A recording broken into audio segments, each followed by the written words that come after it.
All the Young Dudes by MsKingBean89. Chapter 14. First Year, The Prank. Sunday, 2nd January 1972. Brilliant, James exclaimed, slamming his hand down on the bathroom counter. Completely brilliant. You're so clever, Peter gushed. The four of them were crammed into the small shared bathroom.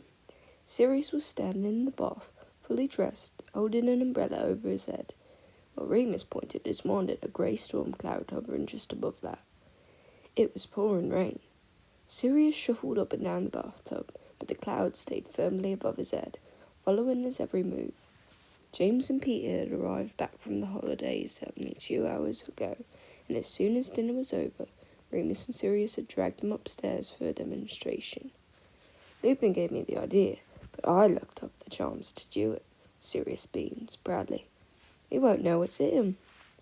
When can we do it? James was jumping up and down now, ready to explode with excitement. First thing tomorrow? Breakfast? Potions? Dinner, Sirius shook his head. More of an audience. Yes, dinner. James nodded wisely, as if the idea had been his own. Seriously, you two, I'm so bloody proud. Cheers, Sirius raised an ironic eyebrow. Then he looked to Remus. Lupin, you could probably stop now. My feet are getting wet. Oh! Remus shook off the charm, seeing that he'd produced more rain than the ancient plug could manage, and Sirius was now ankle deep in cold water, the bottom of his robe soaked. Sorry. It's fine, Sirius laughed, stepping out of the bath and squeezing out his robes. Just make sure you do the same to Snape. So Lupin's doing this one? James asked. Sirius shrugged. He's better at it. I could do it too, though, if we get interference. Monday, 3rd January 1972. The first day of lessons after Christmas was a very strange one.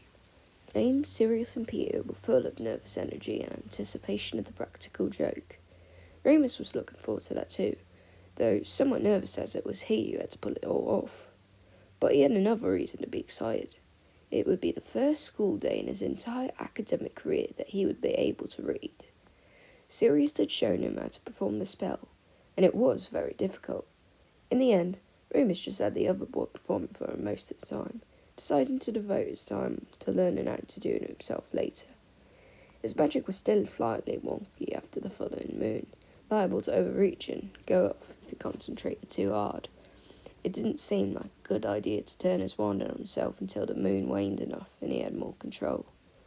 The first half of the day was everything he had hoped it could be. It couldn't read the blackboard, but charms was mostly practice-based, and it amazed Remus how much easier everything became when he could just consult the text without having to remember everything Flitwick had said about softening charms. He was the first in the class to get his brick to bounce, much to the consternation of Lily Evans, who was usually the top charm student. It was the afternoon during potions that things began to go awry. It began with Snuglaw returning their essays on the 12 uses of dragon blood. Remus had completed his before Christmas with help from Sirius, and the Marauders as a whole did fairly well. As usual, Snape got the highest mark and earned 5 points for Slytherin. Lily was the second highest and got a point for Gryffindor. She'd only beaten Sirius by a few marks. None of this was at all out of the ordinary, but apparently the tension of anticipation had grown too much for Sirius, and he couldn't resist getting a shot in. Wonder if it's worth cozying up to Snivellus just for one measly house point, he grumbled, loud enough for Lily and Snape's ear. Lily spun around, 2 bright pink patches on her cheeks. Shut up, Black, she hissed. No one likes a sore loser. Hardly losing when your boyfriend lets you copy his work, Sirius whispered back, venomously. I do not copy him, and Severus is not my boyfriend. Lily's face was getting even redder. You're blushing, Evans, Sirius smirked, pleased with himself. He nudged James. Isn't that sweet? James snickered, nodding along. Ignore them, Lily, Snape whispered without turning his head. They're just jealous. Jealous of what, Snivellus? James jumped in, still trying to keep his voice down. Jealous of a slimy, greasy git like you? Keep dreaming. Sirius laughed, pleased to have drawn James in. Peter laughed too, so as not to be left out. Slughorn was still oblivious, now with his back to the class as he scribbled instructions on the blackboard. Severus finally turned in his chair. He turned his beady black eyes on Sirius. "I hear you had a very quiet Christmas, Black," he said, his voice low and full of danger.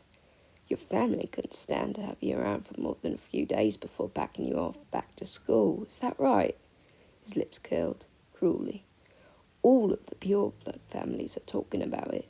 The Black's black sheep." Sirius clenched his fist. Remus saw his knuckles turn white. "Shut your face," Sirius growled through gritted teeth. "Yeah, watch Snape."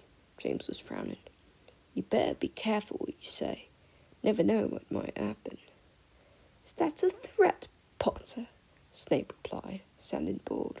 "Forgive me if I'm not quaking in my boots. Going to set Looney Lupin on me again?" Remus, who'd been half listening to the posturing and half listening to Slughorn's instructions, flinched involuntarily. He'd had that nickname before. It was actually impressive that no one at Hogwarts hadn't said it yet, especially when he knew he had a reputation for being a bit odd. Had everyone been calling him that behind his back? Reflexively, he picked up his wand. Snape saw, in a smirk grew even meaner. "Oh my! Have you actually learnt some magic, Lupin? I'm impressed. Mind you, I've heard they can train some monkeys to perform basic tricks, so I suppose it's no real achievement." Remus raised his wand, but Sirius grabbed his wrist and pushed it down on the desk. "Not yet," he muttered. Remus clenched his jaw and looked back at the blackboard, seething internally. Snape chuckled and turned away too. Remus heard Lily whisper angrily, "There's no need to be so horrid to him." Remus could barely concentrate for the rest of the lesson. He knew he shouldn't care what Snape thought of him, or anyone for that matter, but the Slytherin boy's barbs dug in and could not be shaken loose. Sirius didn't help him. He kept muttering, "We'll show him," under his breath, throwing dark looks in Snape's direction. By the time dinner rolled around, Remus was white-hot with rage and the desire to prove himself. He barely ate a thing, and it was shepherd's pie, one of his favourites. He glared at Snape from across the room. This did not go unnoticed, and Severus nudged the boys around him, pointing at the marauders and laughing. Remus thought he could make out the words Looney Lupin. James and Sirius scowled at them. Lily noticed too. "You lot leave Sev alone, okay?" she squeaked. "This stupid fight is going to go on forever if none of you can be mature enough to give it a rest, Evans." James rolled his eyes. "Bad enough you have to be friends with the tosser. Now you're trying to defend him? Where's your house loyalty, eh?" "This has nothing to do with houses," she snapped. "It's a ridiculous spat over nothing. He insulted Remus. You all pick on him all the time. He started it. Oh yeah, so you have to finish it, right, Potter?" She stood up, suddenly picking up a bag. "God, you're so full of yourselves." She walked away, the patent shoes clicking angrily on the flagstones. "Loves a fight, that one," James grinned. There was a yelp of laughter from the Slytherin table, and Remus decided that he'd had enough. He stood up too, pulled out his wand and pointed it at Severus. "Legare Pluvium." It was instantaneous and perfectly glorious. The rain cloud shot from Remus's wand with the speed of a bullet, so no one could even see where it had come from. It rested over Snape's head, thick, grey and heavy. There was a low roar of thunder, and a downpour began. He didn't know what was happening at first, covering his head with his hands and looking up. The students sitting on either side of Snape stood up and backed away, not wanting to get wet. Then Snape stood up, trying to dodge the cloud, but it followed him, hovering persistently. Rain bucketed down. People laughing now and pointing. Everyone was looking around trying to see who'd done it, but no one had seen Remus cast it, except for his friends. He sat down, but kept his wand trained on Severus, grinning as he watched the boys still trying to run from the mini-storm. "Yes," Sirius hissed in his ear. "Bloody yes. Lupin, you beauty." The immense satisfaction Remus felt was compounding him by the laughter echoing around him. Snape was such a nasty, spiteful boy. Even some of the Slytherins looked pleased to see him get what he deserved. The more Remus thought about it, the more he wanted to punish him, and the harder it rained. In fact, the clouds seemed to darken and swell. Snape was completely soaked now, his hair plastered to his head, getting in his eyes. His skin was pale and his robe shining on him with water, a puddle forming beneath him. Remus grinned as he watched Severus try to desperately escape, looking more and more like a drowned rat. "Stop it!" Lily was screeching at James. "I know it's you! Stop it now!" James kept laughing and held up his hands to show he wasn't doing anything. Lily looked close to tears. Severus made to run, arms over his head to stop the rain pelting him, but his robes were so heavy and so waterlogged that he half tripped, half slid and collapsed on the floor. Remus would have laughed, but his concentration deepened. The rain fell harder still, until it was difficult even to see Severus through the grey sheets. The cloud was bigger too and crackled with thunder and lightning. He had never done that when he'd practiced on Sirius.